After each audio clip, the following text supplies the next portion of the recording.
ગરમીની સિઝન આવી જાય ને એકદમ ગરમી એટલો તડકો તપેલો હોય અને કંઈક ઠંડુ ઠંડુ ચીલ્ડ ખાવાની ઈચ્છા થાય તો બહારથી હવે લાવવાની જરૂર નથી. આ રેસીપી માત્ર ને માત્ર 10 મિનિટમાં રેડી થઈ જશે અને એવી મજા આવશે ને કે તમે બહારની દરેક ઠંડી વસ્તુને ભૂલી જશો. તો એના માટે સૌથી પહેલાં એક કડાઈમાં ફૂલ ફેટ 1 લીટર દૂધ મેં લઈ લીધું છે. જેટલું આપણે સ્વીટ ખાતા હોઈએ અકોર્ડિંગ મેં શુગર એડ કરી છે. મેં ખાલી 2 થી 3 ટીસ્પૂનને શુગરને એડ કરી છે. હવે સરસ રીતે આપણે એને ચલાવતા રહીશું, જેના કારણે જે દૂધ છે એ થોડું બળીને થોડું ક્વોન્ટિટીમાં ઓછું થઈ જાય, એટલે કે થોડું ગાઢું થઈ જાય ત્યાં સુધી આપણે આને ચલાવતા રહેવાનું છે. સરસ બોઇલ આવી જશે, 1 થી 2 બોઇલ આવી જાય એટલે ગેસની ફ્લેમને આપણે થોડી લો કરી દઈશું. સો તમે મને જણાવશો કે હું આ શું બનાવી રહી છું? થોડું ગેસ કરી લો. હવે આ દૂધની અંદર સૌથી પહેલા આપણે એડ કરીશું થોડા ચોપ ડ્રાય ફ્રૂટ્સ, એટલે કે મેં બદામ, પિસ્તા અને કાજુને સરસ ચોપ કરી લીધા છે અને આની અંદર આપણે એડ કરવાના છે વધારેની 2 ચમચી જેટલું આપણે એડ કરી લઈશું. હવે કન્ટિન્યુઅસલી આપણે આને ચલાવતા રહીશું. એ વાતનું ખૂબ ધ્યાન રાખીશું કે જે દૂધ છે નીચેથી ચીપકે નહીં, એટલે કે દાઝે નહીં, કેમ કે જો દાઝશે ને તો આનો ટેસ્ટ સારો નહીં આવે. અને જો થોડું દાઝી પણ જશે તો પણ વાંધો નથી. હા, બહુ ચિંતા કરવાની જરૂર નથી, રેસીપી સારી જ બનવાની છે, એ મારી ગેરંટી છે.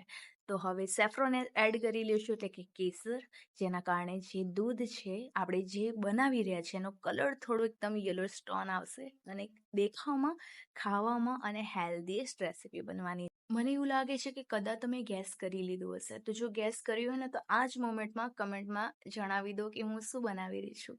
થોડું ખાલી મગજ ઉપર જોર આપજો, વધારે નહીં. હવે આપણે એડ કરીશું કન્ડેન્સર મિલ્ક, એટલે કે બહારથી માર્કેટમાંથી તમને આરામથી મળી જશે. હું 1 પેક લાવી હતી.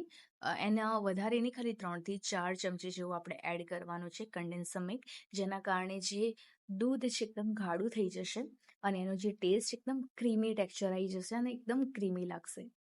હવે વધારેની પણ 1 થી 2 બોઇલ આવે ને ત્યાં સુધી આપણે સરસ રીતે આને કૂક કરવાનું છે. વધારે કૂક કરવાની આમાં હવે રિક્વાયરમેન્ટ નથી. જોઈ શકો છો એનો કલર એકદમ ચેન્જ થઈ ગયો છે અને જે દૂધ છે એકદમ ગાઢું થઈ ગયું છે. હવે સાઈડમાં આપણે એક બ્રેડ લઈશું, એટલે કે બ્રેડ લેવાની છે. વ્હાઈટ બ્રેડ, બ્રાઉન બ્રેડ, કોઈ પણ ઇઝીલી જે પણ માર્કેટમાં તમને અવેલેબલ મળી જાય તમે રિસીવ કરી લો અને આવી રીતે એને કટ કરી લેવાની છે સેન્ટરમાંથી. બિલકુલ સેમ આ જ રીતથી એને કટ કરવાની છે. હવે એક કટોરીની અંદર આ 2 વસ્તુ એડ કરવાની છે. તો તમે ગેસ કરીને મને કહેશો કે આ કઈ 2 વસ્તુ છે, એટલે કે કયા 2 ઇન્ગ્રેડિયન્ટ્સ છે?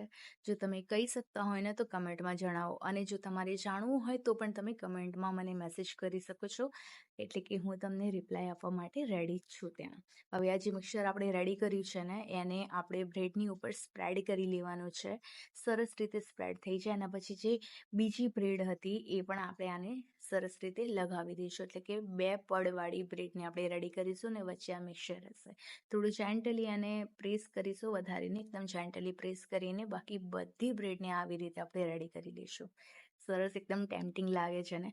તમે બિલીવ નહીં કરો, આ રેસીપી ખાલી ને ખાલી 10 મિનિટમાં બની ગઈ છે. એટલે કે કોઈ વધારાના દૂધ કે કોઈ પણ એવી ઇન્ગ્રેડિયન્ટ્સની રિક્વાયરમેન્ટ નથી જે આપણા ઘરમાં અવેલેબલ ના હોય. ઠીક છે, કન્ડેન્સર મિલ્ક જોઈશે, એ હશે તો એનો ટેસ્ટ થોડો ઇન્હાન્સ થઈ જશે, એટલે કે સરસ આવવાનો છે.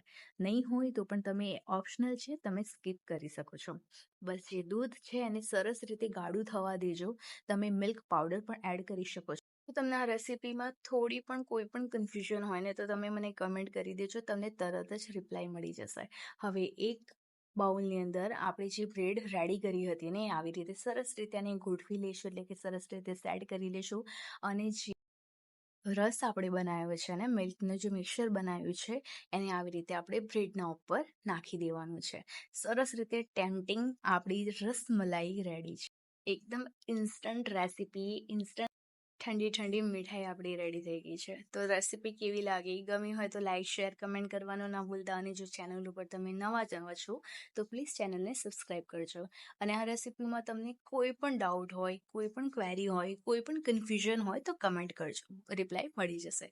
તો હવે મળીએ આપણે નેક્સ્ટ વિડીયોમાં. ત્યાં સુધી આ ઠંડી ઠંડી રસમલાઈને એન્જોય કરો. શાહી ટુકડા, રસમલાઈ બધાનું કોમ્બિનેશન એક જ વસ્તુમાં તમને મળી જશે. તો હવે મળીએ આપણે નેક્સ્ટ વિડીયોમાં. ત્યાં સુધી ખાઓ, પીવો, સ્વસ્થ રહો અને ખુશ રહો.